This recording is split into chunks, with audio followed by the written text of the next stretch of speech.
কবরের মাটি চাপ দে, অমনি কবরের দুই পাশের মাটি এত জোরে চাপ মারবে, চাপের চড়ে এক পাঁজরে হাঁটি আর এক পাঁজরে লাগাইয়া ফালাইবে।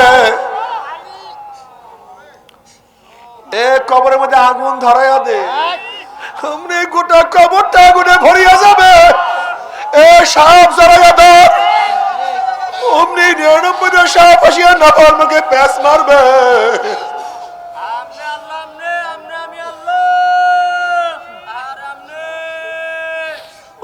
মাফ করিয়া দে।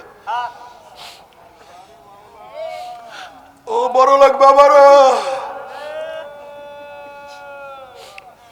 ইমাম গাজ্জালী রাহমাতুল্লাহ আলাইহি বলেন, বড় লোকের তুলনায় গরিবের তুলনায় বড় লোকদের কবরের আযাব 70 গুণ বেশি অনুভব হবে।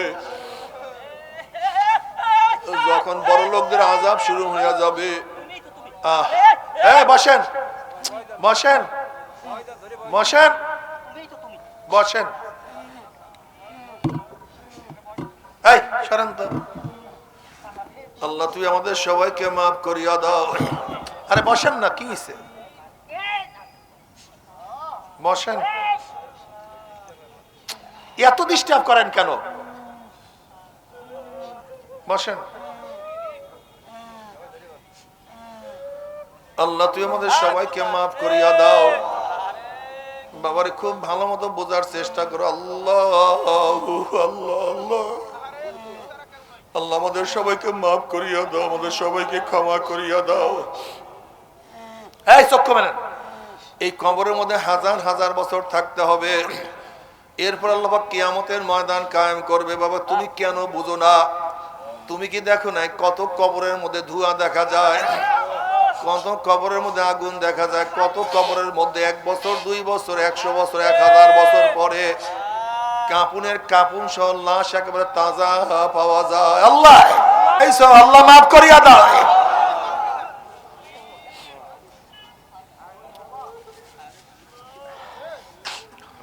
ওরে পাও গুনার দিকে বেশি আসছো না নেকের দিকে বেশি আসছো?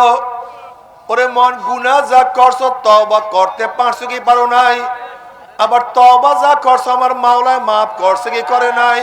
আরে হাসিবু ক্বাবলা আন তুহাসাবু, তোমার কাছে হিসাব নিকাশ নেওয়ার আগে তুমি তোমাকে হিসাব নিকাশ নাও।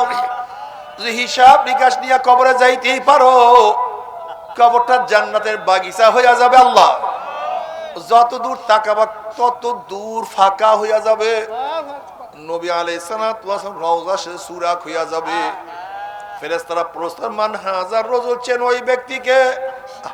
যুবক দেখবে, ছাত্র দেখবে, আমার নবীর মাথার সাথে তার মাথার মিল, নবীর চেহারার সাথে তার চেহারার মিল, নবীর পোশাকের সাথে তার পোশাকের মিল, নবীর দলের সাথে তার দলের মিল, নবীর নীতি আদর্শের সাথে তার নীতি আদর্শের মিল, নবীর সাথে তার নেতার মিল। অমনি বলবে যে আমার নবী জনাবে মুহাম্মদুর রাসূলুল্লাহ সাল্লাল্লাহু আলাইহি ওয়াসাল্লাম। আমার মাওলা ডাক দেবে, সাদাকা আবদি, আমার বান্দা সত্য কথা বলছে, ওয়াফুশুল ফরাশা মিনাল জান্নাহ ওয়াল বিসু মিনাল জান্নাহ। আমার বান্দা বান্দির গায়ের মধ্যে জান্নাতের পোশাক লাগায়া দে, জান্নাতের বিছানা বিছায়া দে, জান্নাতের নাজ নেয়ামত দ্বারা গোটা কবরটাকে ভরিয়া দে। মাওলা রে মাপ না করিয়া কাউকে ডাক দিও না।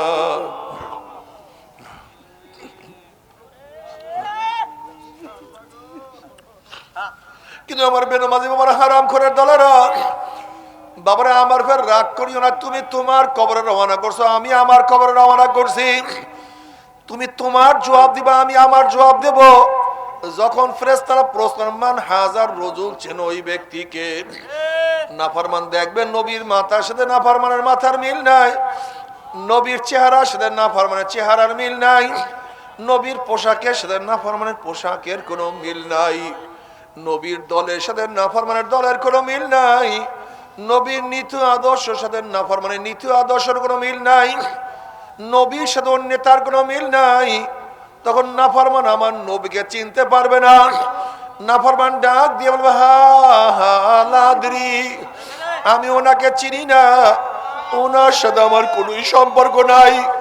অমনি আমার মাওলার ডাক দেবে, কাযাবা আদুবুল্লাহ, আমার দুশমন মিথ্যা কথা বলছে, এ কবরের মাটি চাপ দে। অমনি কবরের দুই পাশের মাটি এত জোরে চাপ মারবে, চাপের চলে এক পাঁজরে হাঁটি আর এক পাঁজরে লাগাইয়া ফালাইবে। এ কবরের মধ্যে আগুন ধরাইয়া দে, অমনি গোটা কবরটা আগুনে ভরিয়া যাবে। এ সাপ জড়াইয়া ধর, অমনি 99 সাপ আসিয়া নফল মুখে প্যাঁচ মারবে।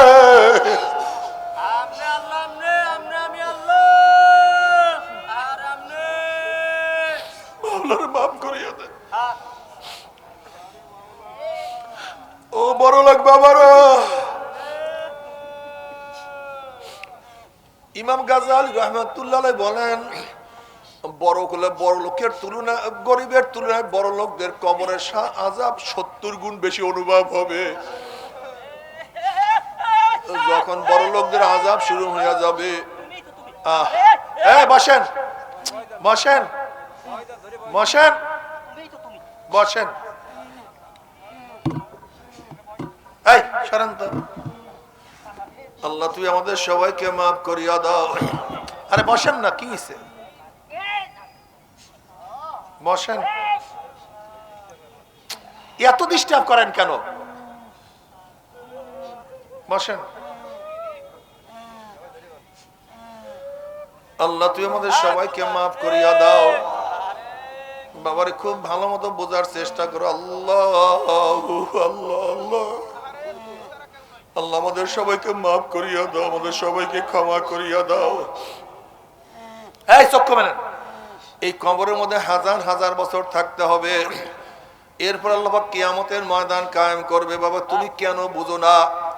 তুমি কি দেখো না কত কবরের মধ্যে ধোঁয়া দেখা যায়, কত কবরের মধ্যে আগুন দেখা যায়, কত কবরের মধ্যে 1 বছর 2 বছর 100 বছর 1000 বছর পরে কাপুনের কাপুন সহ লাশ একেবারে তাজা পাওয়া যায়। আল্লাহ বাবারে দূরে যাওয়া কেন?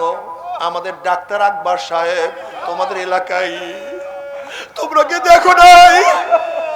জিজ্ঞাসা করো, তাদের সবাই দেখছে, হাজার হাজার মানুষে দেখছে। কবর ভাঙ্গিয়া যাওয়ার পরে দেখে কাপুনের কাপুন সহ লাশ একেবারে তাজা। ওরে নাফরমানির বড় কিছু বুঝে আসবে না।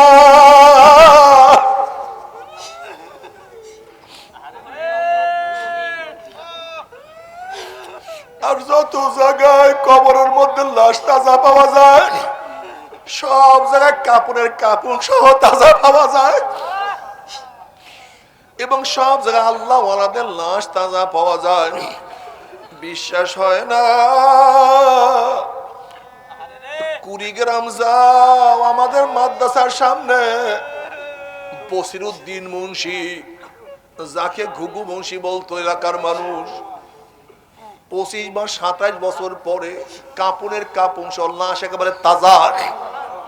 প্রথম তিস্তার ভাঙ্গনে একবার লাশ ভাঙ্গিয়া গেছে, কবর ভাঙ্গিয়া গেছে, দেখে একেবারে তাজা, কাপুনের কাপুনও তাজা। অদূরে আর এক জায়গায় দাফন করছে, অনেক বছর পরে সেখানেও কবর ভাঙ্গিয়া গেছে, দ্বিতীয়বার দেখে লাশ একেবারে তাজা। এরপরে তৃতীয়বার আমাদের মাদ্রাসার সামনে নিয়ে দাফন করছে। বাবারে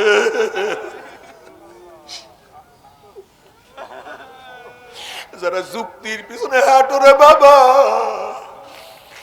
কি যুক্তি দিবা?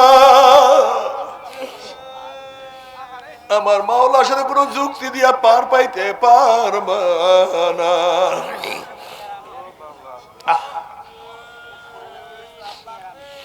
ও আমার ছাত্র বাবারা, ও ব্যবসায়ী বাবারা, আজকে দুনিয়ার পরীক্ষায় একবার ফেল করলে বারবার পরীক্ষা দিয়ে পাশ করার আশা করা যায়। আজকে দুনিয়ার ব্যবসায় একবার লস খেলে বারবার ব্যবসা করিয়া লাভ করার আশা করা যায়।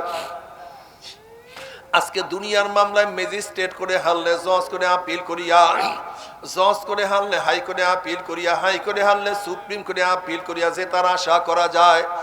কিন্তু খোদা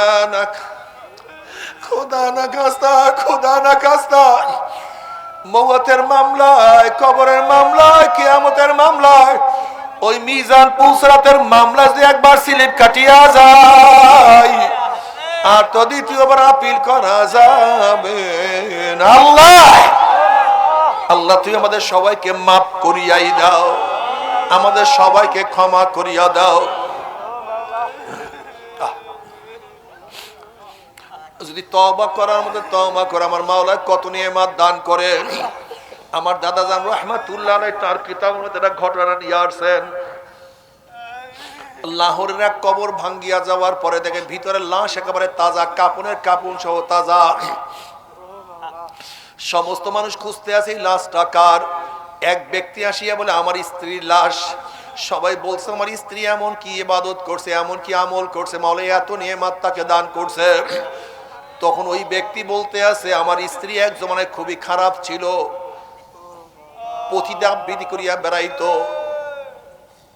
খারাপ কাজের মধ্যে লিপ্ত থাকতো, কিন্তু আল্লাহ পাক রব্বুল আলামিন তাকে তওবা নসিব করছেন, তওবা করছে, খালেস তওবা করছে। আমার সাথে বিবাহ হওয়ার পর আমাকে খ্যাতমত করে আমাকে শোয়াইয়া দিত, কিন্তু সে আর বিছানায় পিঠ লাগাইতো না, সে মাওলার সামনে দাঁড়াইয়া যাইতো আর কাঁদতো আর বলতো মাওলা রে আমার সে গুনাহগার কেউ নাই, আমার সে পাপী কেউ নাই, আমার কি উপায় হবে, কবরে কি উপায় হবে। এরকম কান্দিয়া কান্দিয়া কিয়াম করতো, রুকু দিত, রুকু গিয়া কাঁদতো, সেজদায় গিয়া মাটি ভিজাইতো, মুনাজাত ধরিয়া এমন কান্না কাঁদতো মনে হয় যেন কলিজা ফাটিয়া যাবে। এরকম করতে করতে ফজর পর্যন্ত কাঁদতে কাঁদতে কাটাইয়া দিত। এরপরে ফজরের নামাজ পড়তো, ফজরের নামাজের পর জিকির আজকারে বসতো, ইশরাক পড়ে জিকির আজকার করিয়া ইশরাক নামাজ পড়িয়া ঘরের কাজ করতো, কিন্তু সারাক্ষণ চোখে পানি আর মাঝে মাঝে করিয়া আমার বাবা চিল্লান মারতো, মাওলা আমার কি উপায় হবে, আমাকে কি তুমি মাফ করবা, আমাকে কি তুমি ক্ষমা করবা। মাওলা কেন ক্ষমা করবে না, তোমার রহমতের চেয়ে বেশি গুনাহ করতে পারি নাই, তোমার গুনাহ তোমার মাফের চেয়ে বেশি গুনাহ করতে পারি নাই। যদি আমার গুনাহ সাগরের পানি পরিমাণ হয়, তোমার রহমত তার চেয়ে অনেক বেশি। আমার গুনাহ যদি বৃষ্টির ফোঁটার পরিমাণ হয়, তোমার রহমত তার চেয়ে অনেক বেশি। আমার গুনাহ যদি বালু কণিকা পরিমাণ হয়, তোমার রহমত তার চেয়েও বেশি। মাওলা আমাকে মাফ না করলে আমি কিভাবে থাকবো, কিভাবে কবরে থাকবো, আমি জাহান্নামের আগুন সহ্য করতে পারবো না, তুমি আমাকে মাফ করিয়া দাও। এরকম কাঁদতে কাঁদতে কাঁদতে কাঁদতে মৃত্যুবরণ করছে। রব্বুল তাকে নিয়ামত দান করছে। বাবা আমরাও গুনাহ করছি, গুনার কোনো শেষ নাই, সীমা নাই। এখন তওবা করি, মাওলার কাছে মাফ চাই। আমার মাওলা কালামে পাকের মধ্যে ফরমান আল্লাযীনা ইযা ফাআলু ফাহিশাতান আও যালামু আনফুসাহুম যাকারুল্লাহ ফাস্তাগফিরু লিযুনুবিহিম ওয়া মান ইয়াগফিরু যুনুবা ইল্লাল্লাহ। যখনই আল্লাহ পাকের মুমিন বান্দা-বান্দি গুনাহ করিয়া নিজের উপর জুলুম করিয়া ফেলায়, অমনি আমার মাওলাকে ডাক দেয় আল্লাহ। যখনই বান্দা গুনাহ করিয়া জুলুম করে, অমনি ডাক দেয় মাওলা, আমার মাওলা, ও আমার মাওলা, আমি পাপ করিয়া ফেলাইছি, আমি অন্যায় করিয়া ফেলাইছি, আমি নামাজ কাজা করিয়া ফেলাইছি, রোজা ছাড়িয়া দিছি, আমি অপকর্মের মধ্যে লিপ্ত হইয়া গেছি, কে মাফ করবে? তুমি ছাড়া মাফ না করলে কেউ মাফ করতে পারবে না। নবী আলাইহিস সালাতু ওয়াস সালাম ফরমান তাইবিনা জানবে কামাল্লা জানবালা। যদি গুনার থেকে বান্দা তওবা করার মতো তওবা করতেই পারে, যেরকম নবজাত শিশু জন্ম হওয়ার সময় তার কোনো পাপ থাকে না, ঠিক যদি গুনার থেকে তওবা করার মতো তওবা করতেই পারে, আমার মাওলা এত মেহেরবান মাওলা, এত দয়াবান মাওলা, বান্দা তুমি তওবা করতে দেরি করবা, আমার মাওলা মাফ করতে এক সেকেন্ডও দেরি করবেন। আল্লাহ আল্লাহ তুই আমাদের সবাইকে তওবা করার তৌফিক দিয়া দাও, আমাদের সবাইকে মাফ করিয়া দাও। এই কবরের মধ্যে হাজার হাজার বছর থাকতে হবে, এরপর আল্লাহ পাক কিয়ামতের ময়দান কায়েম করবে। আল্লাহ পাক কাউকে জান্নাতের ফয়সালা দিয়ে দিবে, কাউকে জাহান্নামের ফয়সালা দিয়ে দিবে। এ আমার যুবক বাবারা, মুরব্বী বাবারা, পর্দার মা বোনেরা, আজকে শীতের থেকে বাঁচার জন্য কত ল্যাব গায়ে দিলা, কত দামি কম্বল তুমি গায়ে দিছ, কত দামি পোশাক পরছো, কত কোট, কত সোয়েটার, কত দামি শাল পরিধান করছো। কিন্তু নামাজ পড়ো না, রোজা রাখো না, ইবাদত করো না, আল্লাহ না করলে জাহান্নামী হইয়াই যাও। আল্লাহ পাক জাহান্নামে তোকে একটা পোশাক পরাইয়া দিবে, কিন্তু ওই পোশাকটা কোনো সুতির পোশাক না, কোনো রেশমি কাপড়ের পোশাক না, কিন্তু উলের কোনো পোশাক না। ওই জামাটা হবে একটা আগুনের জামা।